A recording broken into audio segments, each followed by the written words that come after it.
Alright, guys, welcome to my channel. And don't watch Obsession while you're high, alright? Like, literally, what happens is that, alright, so there's one scene, and then there's another, and then start talking with your brochacho about one scene, right? And then,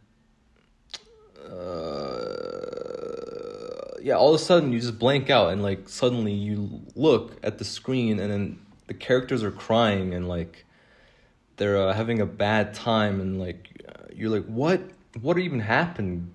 Were you paying attention? And then your bro's like, no. Were you?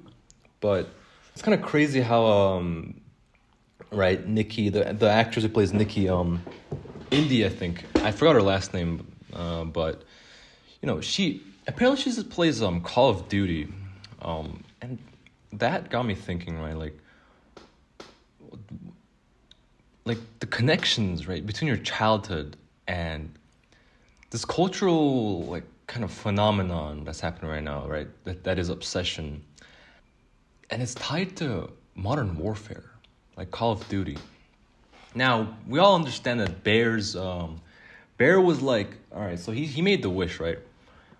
He didn't know that the wish would actually work, but if it was a normal movie, it would have been like much better because, because Obsession, right? The whole movie, when you're high, you start like you can't even think about the movie, right? All you think about is tung tung tung sahur, like axing into her head or whoever's head and just like fixing it.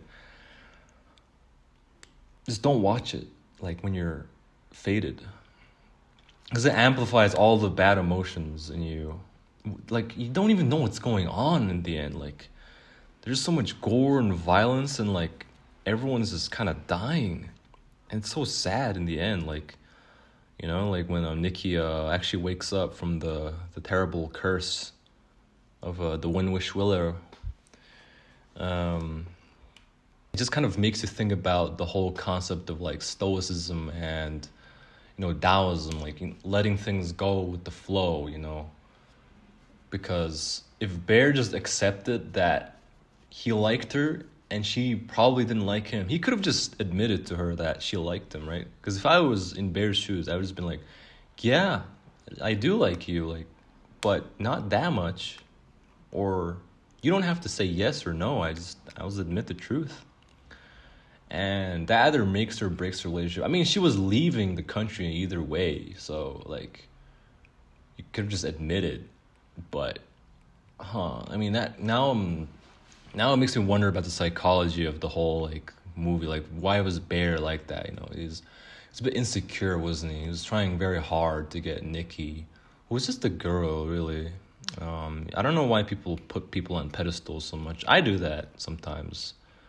I think it's when you like someone, you immediately try to like please them and stuff, and like, I don't know. It is very hard to think around then. And like, all of a sudden, everything just became like Freaky Nikki, Like, we're talking about like the UFC, we're talking about reels, right? And then Freaky Nikki, or we're talking about the homeboys or homegirls, and then all of a sudden Freaky Nikki, to the point where the word itself, Freaky Nikki, lost its fucking meaning. And it was so late at night, we just had to sleep at that point. But when you're trying to articulate like the kind of, what do you call it, the nuances and the connections between the movie, its narrative, and all that shit, like you don't really want to think about that, after a while, because it's such a dreadful movie, really. It really gives me like some kind of nausea. It gave me some nausea in the end. Like, we were drinking way too much like Schweppes, and that fucked us up. Like it almost felt like AI, right? Freaky Nikki, it felt like AI. Like, it's not real, it's forced, and it's trying its best to please you.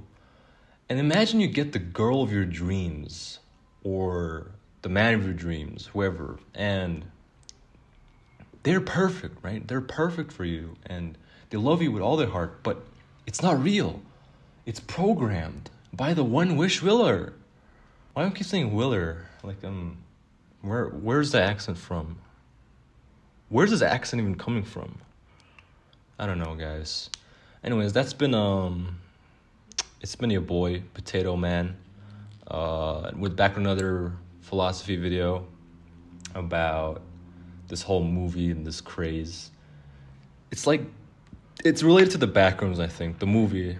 Though both of the movies are kind of making its rounds on the internet right now, and I think Bear, he chose his path of least resistance, which was what ended him up there.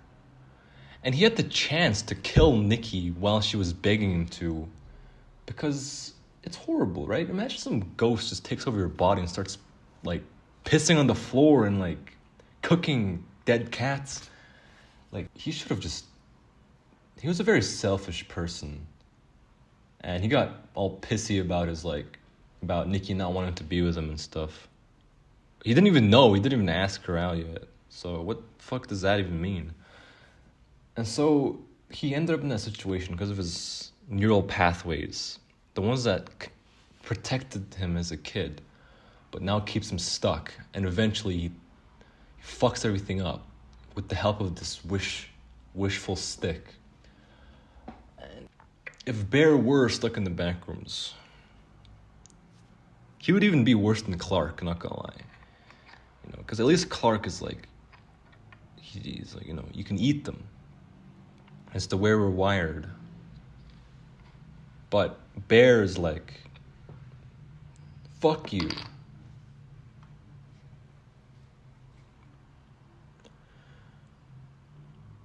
Yeah, this channel is not going anywhere.